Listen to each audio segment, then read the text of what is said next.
여러분 안녕하십니까. 5월 21일 화요일 교차로 유튜브 뉴스 첫 소식입니다. 타겟이 20일부터 올 여름 동안 기저귀부터 우유에 이르는 기본적 소비재 5,000가지에 대한 가격을 인하할 계획이라고 밝혔습니다. 이 조치는 인플레이션으로 인해서 가계 예산이 줄어들면서 소비자들이 지출에 더욱 신경을 쓰고 있는 상황에 대응하기 위한 것입니다.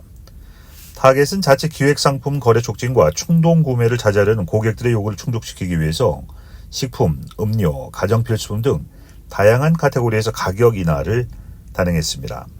이번 가격 인하에 앞서서 맥도날드도 판매 둔화와 높은 가격에 대한 고객 불만을 해소하기 위해서 다음 달 $5짜리 식사 메뉴를 선보일 예정이라고 발표한 바 있습니다. 또한 월마트는 할인 상품을 찾는 고객들이 늘어남에 따라서 최근 분기 매출이 호전을 보였다고 밝혔습니다. 타겟은 이번 여름 동안 국내 브랜드와 자사 자체 브랜드를 포함한 모든 상품에 인하된 가격이 적용될 것이라고 전하며 이러한 가격 인하는 우리의 통상적인 저가 정책에 더해서 고객들이 매일 큰 가치를 누릴 수 있도록 하는 조정안이라고 강조했습니다. 타겟은 고객들이 우유, 빵, 과일, 야채 같은 식품 품목에 대해서 할인된 가격에 구매할 수 있을 것이며 또한 기저귀와 애완동물 사료와 같은 상품도 인하된 가격에 구매하게 될 것이라고 덧붙였습니다. 가격이 인하된 일부 제품은 화면에서 확인하실 수 있습니다. 한편 인기 식료품점 알디 또한 인플레이션 대응책으로 올 여름 시즌 동안 상품들의 가격을 낮출 계획이라고 발표했습니다.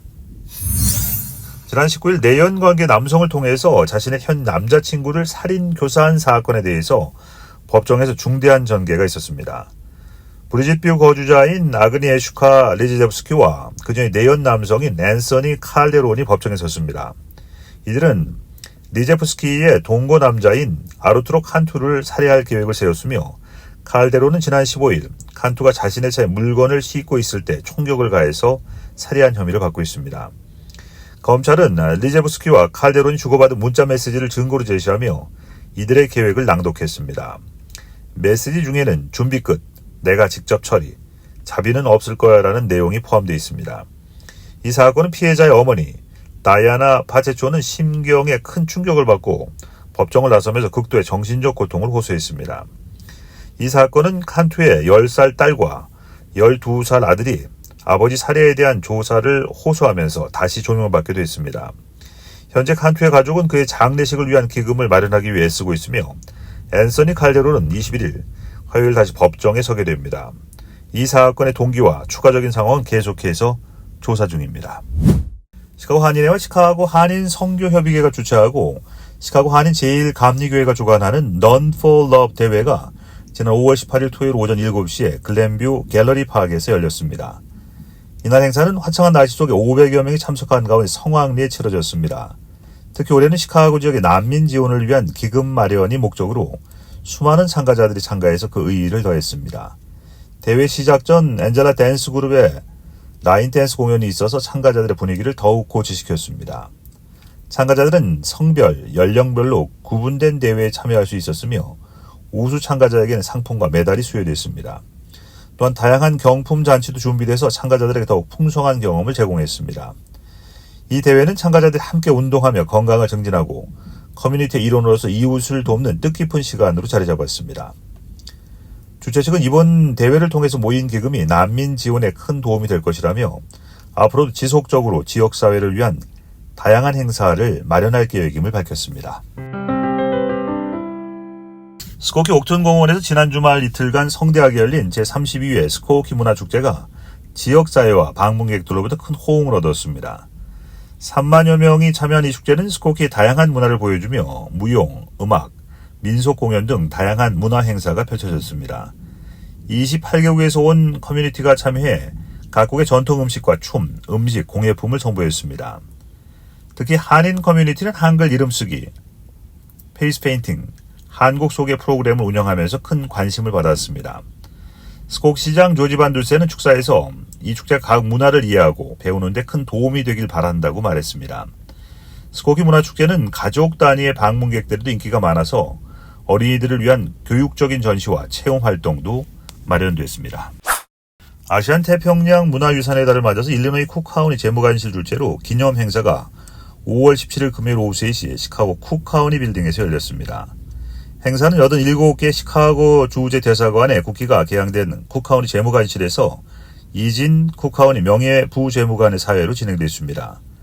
2024 아시안 태평양 커뮤니티 봉사상 수여자들과 기념사진 촬영에 이어서 마리아 파파스 재무관의 환영수와 축하 공연, 각 커뮤니티별 봉사상 시상식이 이어졌습니다. 이번 행사에서는 총 13개 아시안 태평양 커뮤니티 봉사자들과 리더들의 활동을 기념하고 봉사상이 수여됐습니다.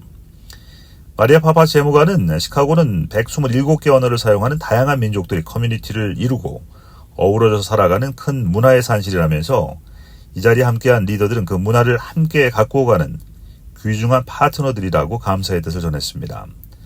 한인 커뮤니티 문화예술 봉사상 수여자인 최차미 씨의 1988 서울올림픽 주제가 손에 손잡고 축하 공연을 시작으로 각 커뮤니티의 봉사자들이 호명될 때마다 활동사항들이 소개되는 순서가 이어졌습니다. 한인 커뮤니티 봉사상을 수여한 신자 제22대 전 시카고 한인 간호협회장은 50여 년 동안 시카고 지역의 간호사로 활동하면서 은퇴 후에도 시니어들을 위한 자원봉사를 이어오고 있어서 여전히 왕성한 커뮤니티 활동에 큰 박수를 받았습니다. 기념식이 끝난 후에 아시안 태평양 커뮤니티를 대표하는 음식과 음료가 준비돼서 참석한 수상자들과 가족들이 식사를 함께하며 축하하는 자리를 가졌습니다. 이날 기념식을 위해서 나종윤 주 시카고 총영사관 문화담당 부영사, 박성덕 제24대 전 한인회 부회장 및 제17대 전 시카고 한인 간호사 협회장 등이 자리를 함께했습니다. 오늘 26일 미 중서부 이북 도민연합회 주재로 국외 이북 도민 고국 방문단이 한국으로의 4박 5일간 여정을 시작합니다. 이 방문단은 한국의 중요한 역사적 현장과 산업시설을 둘러보며 고개 발전상을 살필 예정입니다. 또한 서해 해전 현장, DMZ 판문점 통일전망대, 청와대 등을 방문해서 남북분단의 현실과 국가안보 상황을 직접 목격하게 됩니다. 노성환 회장은 정부의 예산 삭감으로 인해서 시카고에서 3명의 대표만 배정돼 있지만 이북 도민들의 지속적인 관심과 열망을 본국에 전달하기 위해서 내년에도 이 행사를 지속할 예정이라고 밝혔습니다. 잠시 전하는 말씀 후에 교차로 유튜브 뉴스 이어드립니다. 시카고의 전 세계를 순회하며 큰 인기를 끌고 있는 다이노소어 라이브 몰입형 체험 전시회가 상륙했습니다. 이번 전시는 2367 웨스트 로건 블루월드에 위치한 전시 허브 아트센터에서 7월 27일까지 개최됩니다. 전시회는 공룡 시대로 여행을 떠나는 몰입형 경험을 제공하며 실물 크기의 애니메트로닉 공룡 80여 마리를 포함해서 다양한 공예품과 가상 현실 시뮬레이션을 선보입니다. 전시허브의 전무이사 존 잘런은 이번 전시의 목적이 관람객들을 중생대로 데려가는 것이라고 전했습니다. 전시는 로스앤젤레스, 휴스턴, 시애틀, 호주 멜버른, 이탈리아, 밀라노 등 전 세계에서 호평을 받으며 진행되었습니다. 티켓은 현장에서 구매할 수 있으며 개막 첫 사흘 동안은 이미 매진된 바 있어서 온라인 사전 구매를 권장합니다. 3살 이하 어린이는 무료로 입장 가능하며 전시장 주차는 무료입니다. 전시에 대한 자세한 정보는 다이노소어 라이브 웹사이트에서 확인할 수 있습니다. 시카고 시민들이 수세대에 걸쳐 사랑해온 전설적인 제과점 마지스 캔디스가 피플지의 2024 음식과 여행 특집에서 전국적인 주목을 받았습니다. 100년 전에 설립된 이곳은 여름 버킷리스트 25곳 중 하나로 선정됐습니다. 사탕과 아이스크림을 한자리에서 즐길 수 있는 마지스 캔디스는 잉글리시 토핑, 초콜릿 캐러멜, 막대 사탕, 트러플 등 다양한 종류의 수제 사탕을 자랑합니다. 버킷리스트 여행객들의 특히 인기 있는 곳은 버킷타운에 위치한 오리지널 매장입니다. 이곳에서는 이탈리안 아이스, 파이, 샌드위치 등 다양한 메뉴도 함께 제공되고 있어서 모든 취향을 만족시킬 수 있습니다. 추가로 레이븐스우드의 지점이 있어서 더욱 편리하게 방문할 수 있습니다. 마지스 캔디스는 오랜 역사와 풍부한 메뉴로 시카고를 방문하는 이들에게 꼭 필요한 경험을 제공하고 있습니다.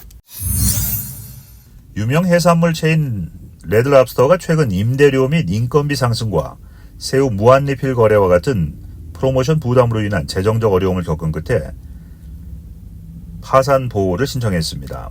이번 결정은 일리노이를 포함해서 20개 이상의 주에서 약 50개 레스토랑을 폐쇄한 지 며칠 만에 이루어졌습니다. 일리노이 주에서는 블루밍데일과 댄빌에 위치한 매장이 문을 닫았습니다. 회사는 최근 몇 년간 증가한 운영 비용과 프로모션에 따른 수요 증가로 인해 수백만 달러의 손실을 입었다고 밝혔습니다. 법원에 제출된 문서에 따르면 레드랍스터의 추정 자산은 10억에서 100억 달러 사이며 부채 또한 같은 범위입니다. 채권자 수는 10만 명이 넘습니다. 최근 문을 닫은 50개 이상 매장의 장비는 레스토랑 청산업체에 의해서 경매에 붙여질 예정입니다. 매장 폐쇄는 덴버, 샌안토니오, 인디애나폴리스, 캘리포니아주 세크라멘토 등 다양한 도시에서 이루어졌습니다. 레드랍스터는 1968년 플로리다주 레이크랜드에서 첫 매장을 열었으며 이후 전 세계적으로 700개 이상의 지점을 운영해왔습니다. 그러나 56년의 역사 동안 여러 번의 소유권 변경과 최근의 경제적 어려움이 안전성을 해치는 요인으로 작용해왔습니다.